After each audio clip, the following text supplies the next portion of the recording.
കേരളത്തിലെ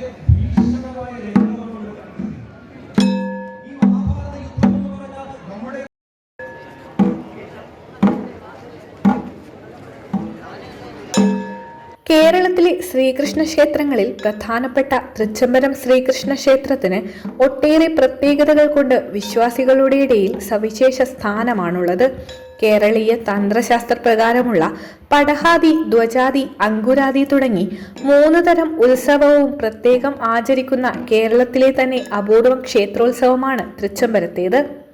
സ്ഥിരം കണ്ടുവരുന്ന ക്ഷേത്രങ്ങളിൽ നിന്നെല്ലാം വ്യത്യസ്തമായ രീതികളാണ് തൃച്ചംബരത്തിലുള്ളത്. ഇവിടുത്തെ ആചാരങ്ങളിലും പൂജകളിലും രീതികളിലും അത് പ്രകടമാണ്.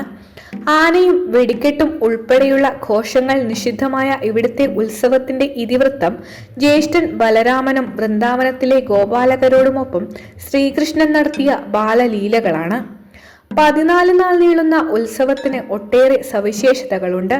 ക്ഷേത്രത്തിൽ കുംഭം 1 മുതൽക്കുള്ള 21 ദിവസം പടഹാദി ഉത്സവവും കുംഭം 22 മുതൽ 14 ദിവസം കൊടിയേറ്റത്തോടുകൂടി ധ്വജാദിയായും മീനം 1 മുതൽ അങ്കുരാദി ഉത്സവവുമാണ് അരങ്ങേറുന്നത്. ഇതിൽ മൂന്നാമത്തേതും താന്ത്രിക ക്രിയകളാൽ ഏറ്റവും സമ്പുഷ്ടമായതുമായ ഉത്സവം അങ്കുരാദി ഉത്സവമാണ്. അങ്കുരാദി ഉത്സവം എന്നാൽ മുളയിടലോടുകൂടി ആരംഭിക്കുന്ന ഉത്സവം എന്നാണ് അർത്ഥം.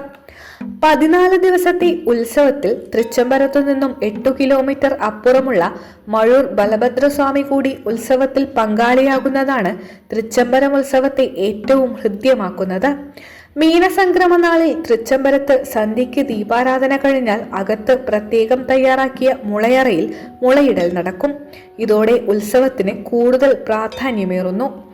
സാധാരണ ഉത്സവങ്ങളിൽ അങ്കുരാരോപണം കഴിഞ്ഞാലാണ് കൊടിയേറ്റം നടക്കുക.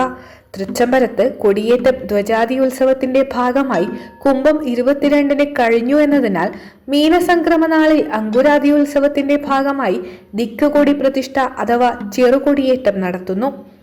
പൊതുവെയുള്ള കേരള ആചാരപ്രകാരം ആറാട്ടോടെയാണ് ക്ഷേത്രങ്ങളിലെ ഉത്സവങ്ങൾ പരിസമാപിക്കുക. എന്നാൽ ഇവിടെ ആറാട്ടും കഴിഞ്ഞ് അടുത്ത ദിവസം മീനം 6-ന് കൂടിപ്പിരിയൽ എന്ന ചടങ്ങോടെയാണ് ഉത്സവം സമാപിക്കുന്നത്.